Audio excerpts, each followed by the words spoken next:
আজ রবিবার।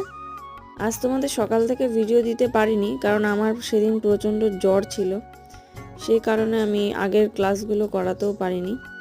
পরে দুপুরের দিকে এই ক্লাসটাতে গিয়েছিলাম।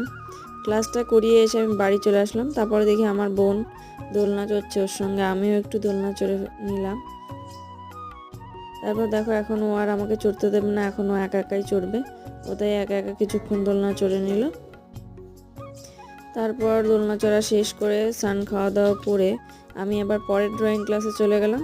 আর এই যে আমার এই 3 স্টুডেন্ট ভীষণ বদমাইশি করছিল, সেই জন্য ওদেরকে আমি কাঁধ করাচ্ছিলাম। ছোটোবেলায় তো এই অভিজ্ঞতা আমাদের সবারই আছে, তাই এখন ওরাও সেই অভিজ্ঞতাগুলো নিচ্ছে। দেখো ওদের এত বদমাইশি, উঠবস করছে, তাও ওদের কোনো লজ্জা নেই।